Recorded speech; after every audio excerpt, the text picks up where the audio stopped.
It's your boy T-Burn reaction. Today is Films Friday. We're going to go straight into the kill count, though. So, this week was poll week. And the parent picks included some new entries. Hold on. Let me get the new entries out. Sorry for a little delay. Anyway, but yeah. First thing first, RP, Bray Wyatt, Renner Rotundo, man. Still miss. Man, so sad. But anyway, so yeah. So we had some new entries as well. We had two new entries, and as well as bringing back the runner-up, which was Urban Legends, and the two new entries was the Meg and Bones and All, because the only new ones I had on there as well too. But anyway, pairing was Urban Legend and Bones and All. I don't know why I think about putting it with the last run-up, but that's another story. Deathgasm, Winnie the Pooh. When the Pooh with Blood and Honey, Deep Rising with Blood Quantum, Mayhem with the Meg, and the new Team Old School, Home Sweet Home and Frogs. And with the majority vote, Urban Legend and Bones was the winning pair, while the losing pair was Old School. So we'll be breaking up the Old School, and we look like we did break up the Old School, as the losing pair that is out of the losing pair, the ones that is safe from going to the Gulag is Home Sweet Home. So Frogs will be out of the question, and that's the end of Team Old School. I don't think any other Old School movies I can think of right now to add to it right now. But other than that, there goes Team Old School. I will think, or I can reunite the Team Old School. No, Tour Chef got stuck. No, they didn't. I don't think so. If Tour Chef and I can reunite the Old School, who knows? I'd rather not. Anyway, as for the women between Urban Legend and Bones and All, the majority been wanting it in the comments, and you got what you want. It's going to be Urban Legend. So, since Urban Legend was the kill count winner, I will add a new week in place of a new week in it, and I'll add a new week in it as well too, to take care of the sequels. Final Cut and the third installment as well too. But today we want to check out the first installment of a classic right there. That is Urban Legend. Urban Legend. I remember hearing about this too.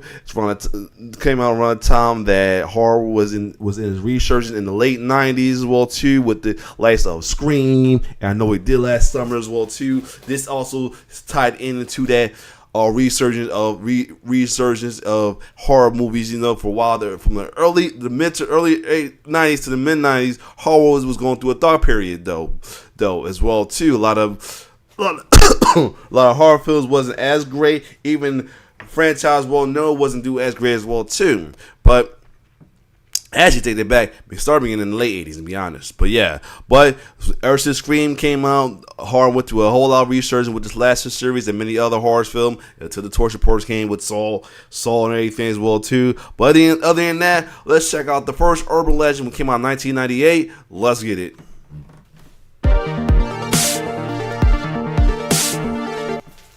Welcome to the Kill Count, where we tally up the victims in all our favorite horror movies. I'm James A. Janice, and today we're looking at Urban Legend, released in 1998. Urban Legend is a whodunit slasher hurried into production after Scream's massive success. Just like Scream, it features a cast of sexy, well-known young actors playing snarky characters who all get killed. The hook of this movie is that those kills are done in ways that evoke urban legends. It's a great premise, although I do wonder if the urban legends referenced are less familiar now than they were a quarter century ago. Do kids still tell each other the Pop Rocks and Soda thing? Does anyone still say Bloody Mary in the mirror? Bloody Mary. Are people still warned against flashing their headlights because of possible gang initiations? Or worry about calls coming from inside the house? I don't know, but I do know that this movie's a good time. A big part of its success is first-time director Jamie Blanks. He'd follow this up with Valentine, which I've already covered on the show. Back in '98, the 26-year-old Australian Blanks was trying to get work off his buzzy student film Silent Number. His manager had tried to get him Scream, but he couldn't beat out Wes Craven. He nearly got I Know What You Did Last Summer by making a fake trailer for it, but again, the job went to someone else. His trailer impressed that movie's producer, Neil H. Moritz, though, who was also producing Urban Legend. Moritz hired Blanks to direct, agreed great decision based on how production went. That's how I wish every film experience was, to be honest. Blanks is a huge horror fan, and that love for the genre came through on set and in the film. Urban Legend is fun and easy to watch, with a great cast and suspenseful scenes, and lots of crane shots. Boy, does he love his crane shots. I'm pretty sure they said at one point, for an extra high shot, they had a crane on top of another crane. That's awesome. I can't stress enough how highly this cast and crew spoke of Blanks, a huge compliment for his first film. He was so good at hiding that.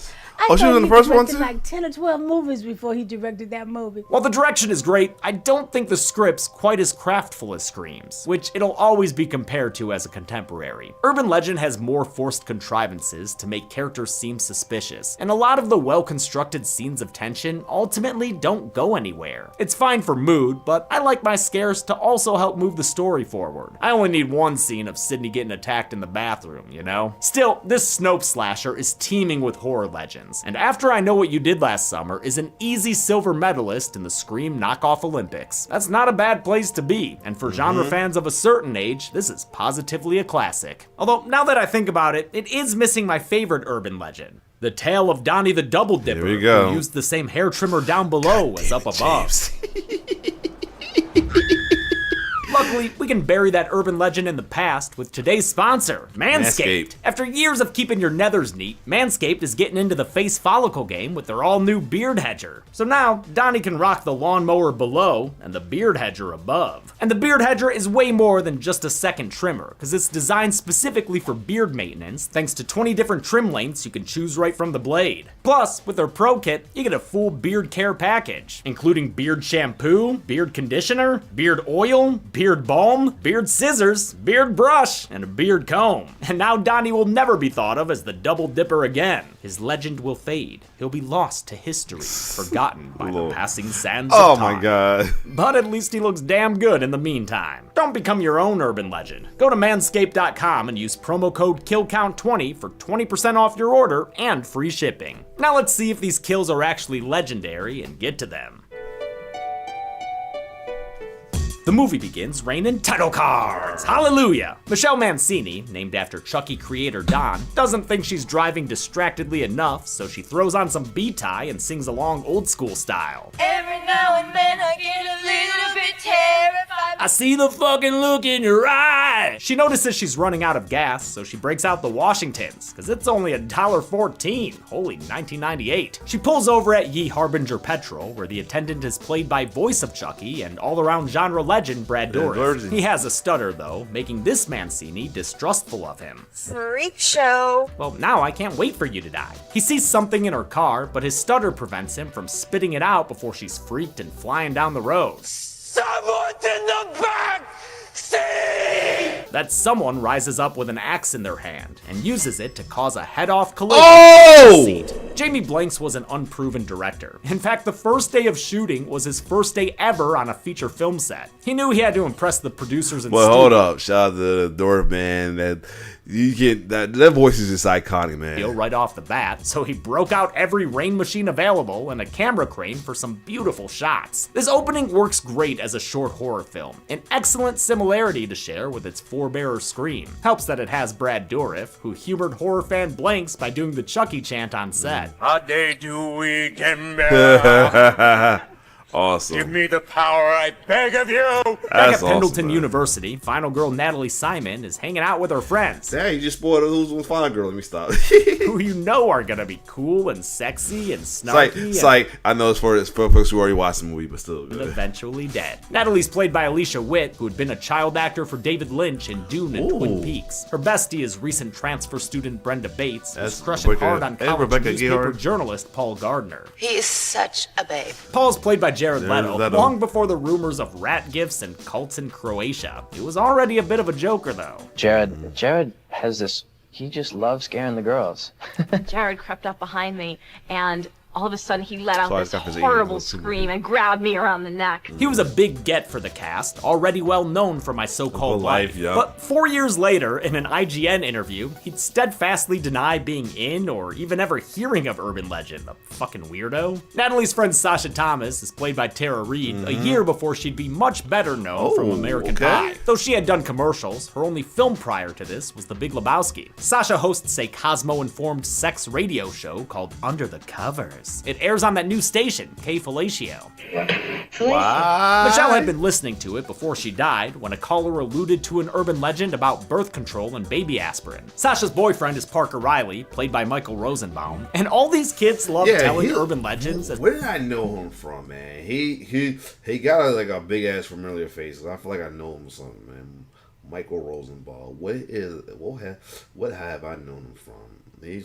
He got that big familiar face. Smallville, that's Lex Luthor. Wow, okay, I must say that face looks so familiar, like you can't miss it. It's Lex Luthor. He just looks so different with some hair. That's why he looked different with some hair on his face. That's what in his head. That's why. Watching horror films. That's why they're all enrolled in Urban Legends 101, taught by Professor Wexler, played by the always enjoyable man of your dreams, Robert Englund. Wexler's here to explain to everyone what an urban legend is exactly. Contemporary folklore passed on as a true story. He's teaching the legend of, wait, what? Casey Becker? Nope, wrong movie. It's the urban legend about a babysitter who gets calls from inside the house, while the Scream crew would shout out, Casey Black Becker. Christmas, or When a Stranger Calls. The students here make no such movie references. Brenda believes it happened for real, and is equally gullible when Wexler offers her Pop Rocks and soda. Your stomach and your intestines, everything first. Parker's buddy, the bleached clown Damon Brooks, volunteers to test the myth for the class. After guzzling down all that sugar, he takes a stumble down the steps, but his convulsions are just an epic prank, bro. Haha, hope you're happy with a sticky neck, dude. Damon's played by Joshua Jackson, who had just had a small role in Scream 2 the year prior. Same goes for Brenda's actor, Rebecca Gayheart, who was one of the low-key MVP sororities. Well, I met him recognize they in Mission Jackson be part of the infamous Dawson Creek.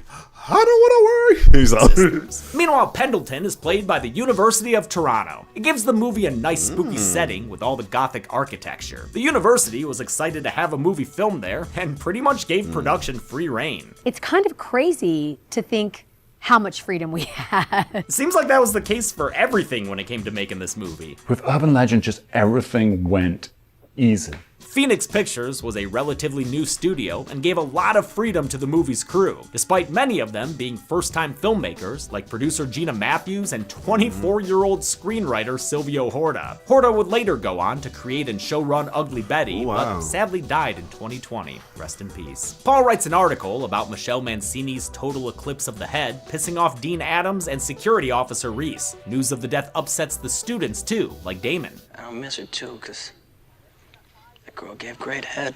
Oh my god! Oh, really? Get it? She gave great head. Come on. Really? Leave her alone! Live her alone, really? Live. It was a joke. Natalie is truly upset about it though, since she and Michelle used to be cheerleading friends in high school. She doesn't tell her friends that she knew the dead chick, but Damon sees her tears and somehow deciphers, hey, she's sad. He pretends to be a nice guy as he drives her into the woods to talk, where we get a meta nod to Jackson's role in Dawson's Creek. Okay.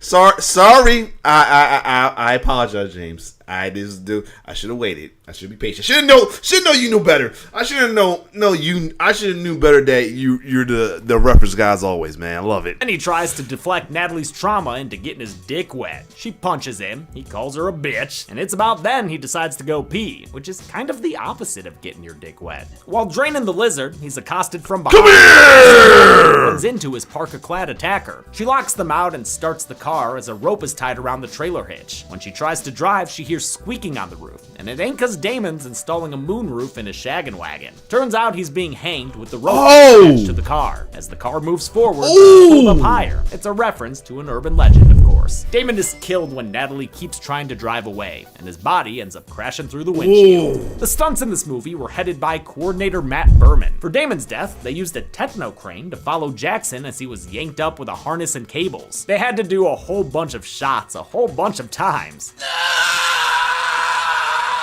Seems like he had a good time doing it. Natalie goes to campus security officer Reese for help, interrupting her special time for coffee and contemplation. I love how all these students seem to know Reese on a first-name basis. Reese, I saw his body. Thank you, Reese. Reese is played by Loretta Devine, who turns out was overqualified for the part. And I'm not even talking about her starring role in Dreamgirls on Broadway. Devine was a dormitory director at Brandeis University Whoa. in the 1970s. I had some. No wonder they. For those of you who know, she was the first dorm mom on the first season, first half of the first season of Different World. No wonder.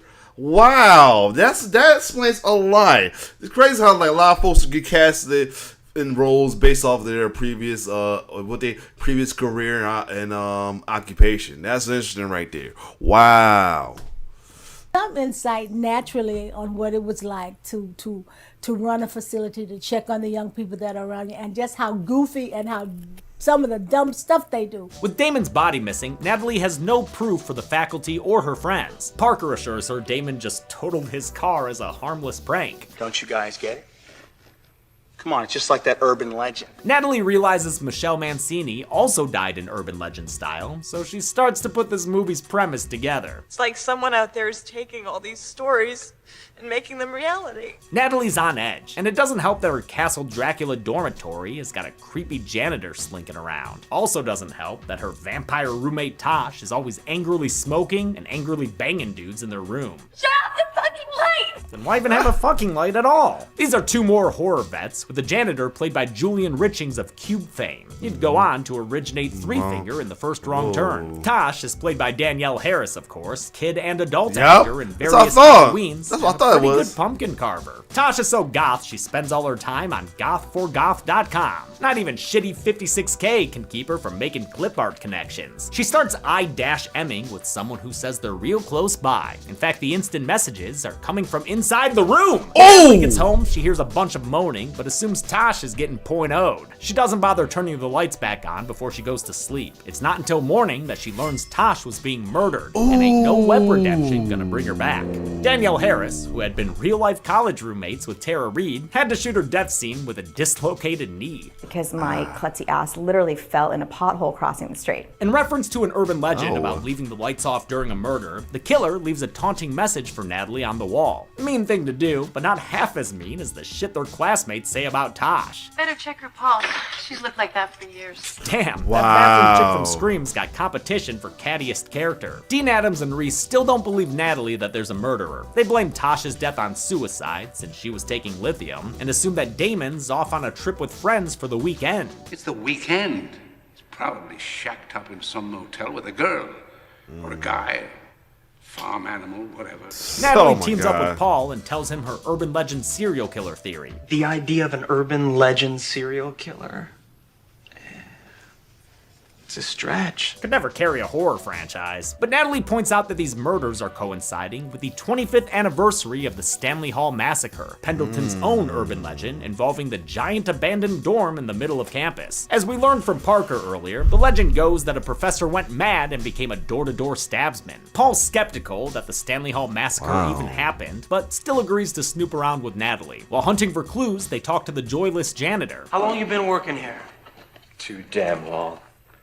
You know anything about Stanley Hall? He'd rather have a beer. The creepy custodian gives them Wexler's name, so they head to his office and promptly break inside. Doesn't take too much trifling to find a parka hanging up in a hidden room, the contents of which include a murder axe. They're caught by Wexler and taken to the dean, who gets Paul fired from the newspaper. Wexler says the axe is just a prop he uses in class, and the parka? I don't know, I guess everyone on campus has got one of those, including a random swimmer chick who Natalie thinks is going to kill Brenda. Really? You two see a woman breaking a window with a chair and that's your reaction? Natalie admits to Brenda that she went to high school with Michelle Mancini, but says they stopped talking after an incident that happened in a Dutch-angled, bleach-bypassed flashback. They were pretending to do the high-beam gang initiation urban legend. So she turned the headlights off and waited for the first part.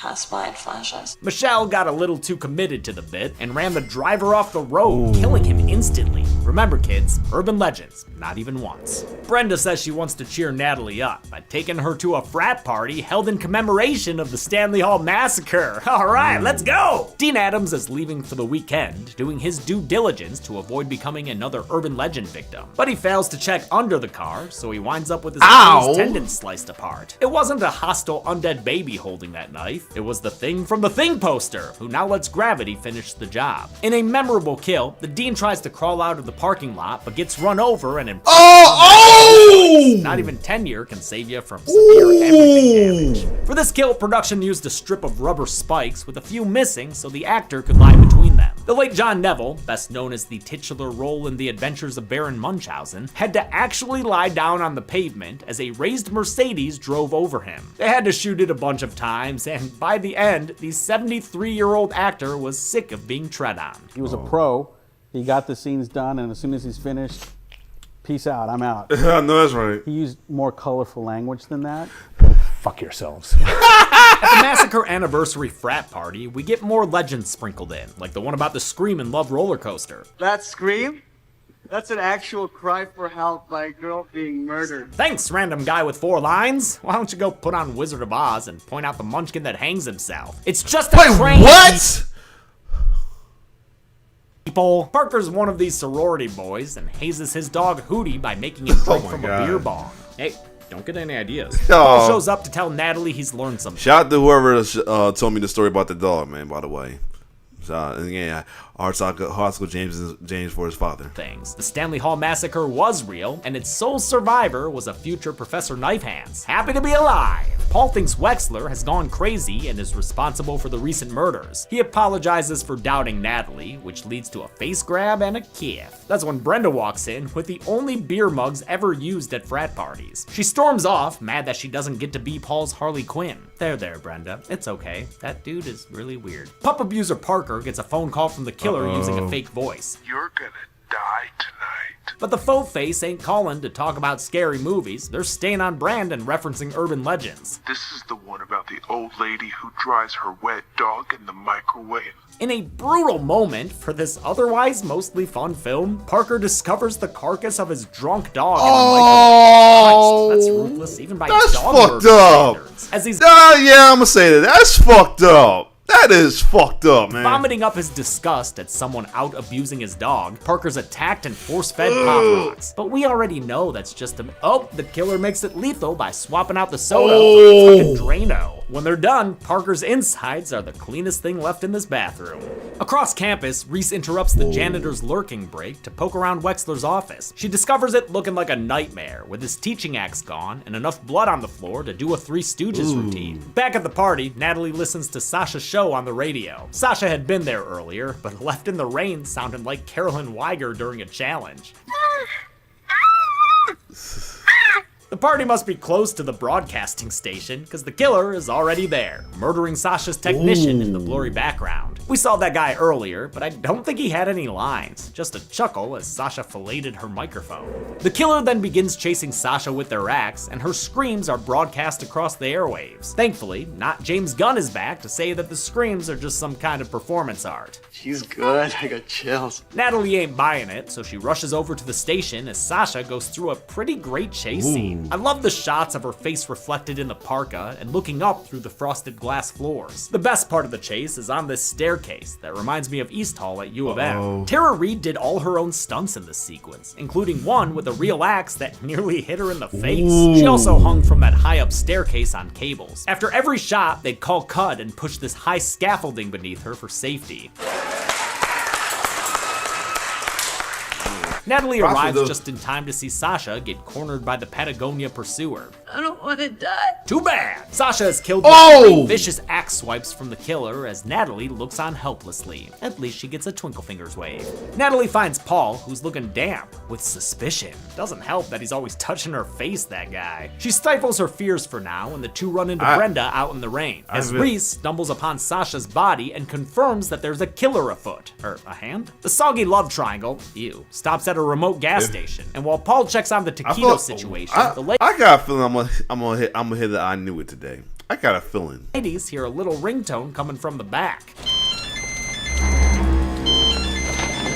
Ah, shit, yeah, that one's a banger. Perfect for synchronized getting out of the car. They open the trunk to find a hacked up Professor Wexler. Wow, great drum space on that ride. Finally noticing that Paul is played by Jared Leto, Natalie and Brenda run for their lives. They get split up when Brenda falls behind, so Natalie is alone when she gets to a road and calls for an Uber the prehistoric way. Turns out the creepy janitor's got a side hustle, and his rideshare amenities include a fur-lined coat in case of cold. It is ridiculous how everyone's got this coat in their possession, especially when it doesn't seem like it's cold outside. Urban Legend was supposed to take place in winter, but they changed it to avoid dealing with snow. The killer's fashion statement is a remainder from that early idea. As Natalie tries to jump out of a moving vehicle, the janitor sees a gang member in a Wagoneer. He flashes his lights, just like in the Urban Legend, and before you know it, they've got a coded competitor in this dangerous car race. The killer rams the truck off the side of the road, and while Natalie's fine, the janitor dies just like he lived, off-puttingly and mostly unnoticed. The completely unscratched Natalie runs all the way back to Murder Hall, where she hears Brenda screaming from inside. With no time to wait for reinforcements, she heads inside to save her friend on her own. She breaks into the abandoned Raternity and follows Brenda's voice to door number 1. Oh god, are those suds from the Drano in his guts? Or has the killer been bathing his corpse? Regardless, not good. Things go from bad to slightly better when she realizes Dean Adams is dead. And then way worse when she opens a closet to find out the Cenobites are in town. Damon's dead body is blocking such sights to show her, like Brenda killed in ritual sacrifice to Yankee Candle. She looks a lot like Annie's body splayed out in Halloween. And as for the candles, director of photography James Chrysanthus said he was directly inspired by the 1983 Gregory Nava film El Norte. Too bad this is a crypt of lies. After a Mikey My sit-up, Brenda's fist says psych. Yep, Brenda's the killer. A fact that was hidden in the Pendleton crest made by the late production designer Charles Breen. So so it wasn't I knew it was. It was like wasn't it? So I wouldn't say it was I knew it. It was someone like, oh shit. Kind of like somewhat was figured in it, but who knows. In Latin, it says, the best friend did it. This is when Urban Legend kicks it up a notch, since Rebecca Gayheart gets to wild out. I'm sorry, but I can't understand a thing you're saying, doll. I fucking love it. Although at the risk of sounding like a broken record, it's definitely Scream inspired. Hell, she even cribs one of Billy's line deliveries. Why? Why? What? Why? Can't say she doesn't put a unique stank on it though. Lucky for you, Miss Thing. Rebecca Gayheart fought through multiple rounds of screen tests and auditions for this role. To make her a less obvious suspect, production tamed her naturally curly locks until the reveal. There's a lot of talk about my hair being curly or straight, and did my curly hair give it away? Yeah, everyone knows curly hair is a sure sign of a serial killer. How many bodies are you hiding, Al? Brenda reveals her motive in the most horrifying way possible, a slideshow. Turns out the guy Michelle and Natalie accidentally killed was Brenda's high school sweetheart. You know, David and I were gonna get married that summer, right after graduation. Yeah, that would have lasted. Since her boyfriend was killed via Urban Legend, Brenda's been killing people the same way. She's got something special in store for Natalie. Oh shit. My favorite UL. Stop trying to make UL happen, Brenda. For her piece de final kill, Brenda's going to cut out Natalie's kidney, like in the legend where a person wakes up in an ice bath. That is, if she can find the kidney. Although I guess it doesn't really matter. First organ I see, I'm just gonna grab it. She starts poking around when Reese makes her heroic entrance. The C-section is aborted, but Brenda still swipes at Reese with a knife and shoots her in the side with her own gun. Brenda settles on killing Natalie with a boring gunshot, but she's interrupted again, this time by a slow clapping Paul. Very well done. Shut up, Paul. He tries to use Brenda's love for him to say he's on her side, but she doesn't fall for it. Not that fucking cute. While she's eeny-meeny-minying her next kill, Reese mows her down with a gunshot from the floor. Natalie then grabs the gun and does the final honors herself, shooting Brenda out a window where she falls in a prom night sort of way. I love the little moment of honesty from Nat here. You alright? No. They call for medical help for Reese and take off in the rain to get meta with the ending. So if this is an urban legend, At what point do we get to the twist? Right about now, motherfucker! Brenda's back to her axe swinging ways, but Paul slams the brakes and sends her flying out the windshield, over a bridge and down into the water, in a terror train sort of way. They watch as Brenda's body floats on, alright. Huge props to Rebecca Gayhart's stunt double Shelley Cook, who had to fly through a windshield and do this fall off an actual bridge. She also had to dive through a boarded up window in the Stanley Hall scene, and take another fall when they cut to the action outside the building. Cook continues to work in stunts, often as a coordinator, and was involved in Saws 5 through Spiral. Paul and Natalie share a wet embrace that dissolves into a scene in the nearby future. We're at a new college where everyone's dressed like they wandered off the set of a Smash Mouth video. This new group of kids is also weirdly obsessed with urban legends, which now include Brenda's Pendleton murders. And Brenda's a girl in that Noxzema commercial. Well, actually, yeah. She is. The movie ends with an expert telling them to get their facts. Oh, God. Listen up, guys. Because this is how the story really goes. Legends can be fun and all, but I'm more Wow. interested in cold, hard numbers. So let's get to them, right after I disprove a popular UL. Uh-oh. Oh, God.